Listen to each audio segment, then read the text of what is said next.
Hello guys, hi, welcome to Vigyan Katta. NSTS परीक्षा किंवा ज्याला आपण नोबेल सायन्स टॅलेंट सर्च परीक्षा असं म्हणतो, ती नोबेल सायन्स टॅलेंट सर्च परीक्षा यावर्षी आपल्याला माहिती आहे की 9 जूनला होणार आहे. 9 जून 2024ला. ठीक आहे. आता आतापर्यंत साधारणपणे तुमच्या परीक्षा सुरू आहेत आणि काही दिवसांनी तुमच्या शाळेच्या ज्या परीक्षा आहेत त्या संपणार आहेत आणि शाळेच्या परीक्षा संपल्यानंतर तुम्ही फुल टाइम या नोबेल सायन्स टॅलेंट सर्च परीक्षेच्या तयारीसाठी लागणार आहात. तर त्याच्यामध्ये तुम्हाला हेल्प व्हावी, मदत व्हावी म्हणून आपण काही व्हिडिओज घेऊन येतो आहे ज्याच्यामध्ये काही महत्त्वाचे टॉपिक्स आपल्या परीक्षेच्या दृष्टीनं असतील. जे विद्यार्थी ऑलरेडी त्याचा अभ्यास करतायत त्यांना त्याचा फायदा होईल, आता नवीन जे सुरू करणार आहेत त्यांना होईल आणि त्याच पद्धतीनं सर्वांना रिव्हिजन करण्यासाठी सुद्धा आपले जे व्हिडिओज आहेत त्याचा फायदा होईल. चला तर मग आता त्याच्यातला पहिला जो टॉपिक आहे तो पहिला टॉपिक किंवा ज्याला आपण अवर अर्थ अँड अवर सोलार सिस्टम असं म्हणतो, तो पहिला टॉपिक आपण घेऊया. इयत्ता 5वीचा पहिला टॉपिक आहे स्टेट बोर्डाच्या पुस्तकामधला. ठीक आहे. आता याच्यामध्ये सगळ्यात पहिली महत्वाची गोष्ट आपल्याला अभ्यासायची आहे ती म्हणजे हेवनली बॉडीज किंवा ज्याला आपण खगोलीय वस्तू असं म्हणतो. त्या खगोलीय वस्तू म्हणजे काय त्याचा अभ्यास आपल्याला याच्यामध्ये करायचा आहे. म्हणजे जेव्हा when we look at the night sky, आपण जेव्हा रात्रीच्या आकाशाकडे बघतो तेव्हा आपल्याला असं दिसून येतं की there are number of stars, number of different objects ते आपल्याला दिसतात. सकाळी if we look at moon दिसतो रात्री. सकाळी if we look at this sky we will find that there is a sun, moon, then different stars that we can observe here.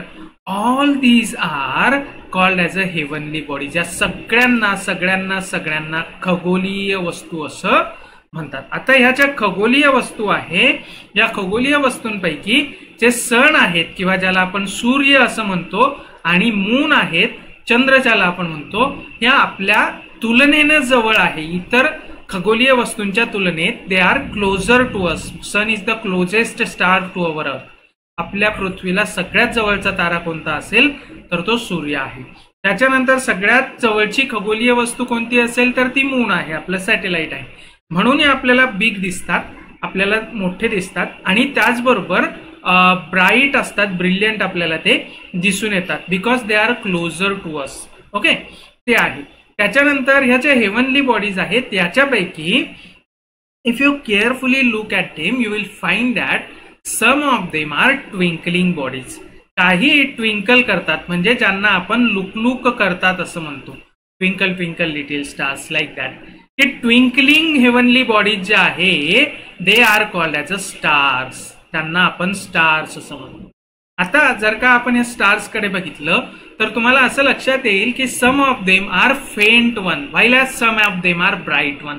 काही त्याच्यामध्ये bright असतात, काही त्याच्यामध्ये फेंट असलेले आपल्याला दिसून येतात. तर असे ट्विंकलिंग आहेत, स्टार्स आहेत, त्यांना स्वतःचा प्रकाश असतो. They have their own light, स्वतःचा प्रकाश असतो.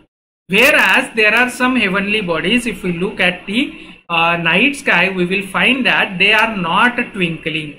त्यांचं ट्विंकलिंग होत नाही किंवा ते ट्विंकल करत नाहीत, ते लुकलुक करत नाहीत.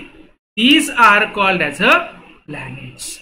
These are called as a planets किंवा यांना आपण ग्रह असं म्हणतो. यांना आपण ग्रह असं म्हणतो. आता हे जे ग्रह आहे they don't have their own light. यांना स्वतःचा असा प्रकाश नसतो.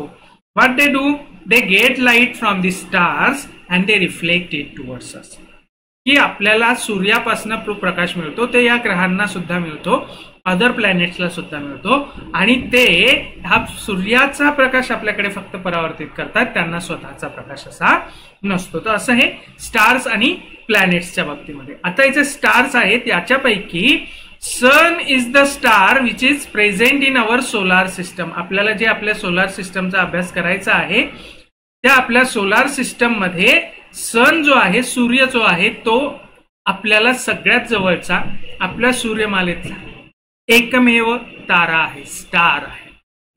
म्हणून तो आपल्याला मोठा दिसतो, तुलनेनं तो आपल्या जवळ आहे इतर स्टार्सच्या पेक्षा.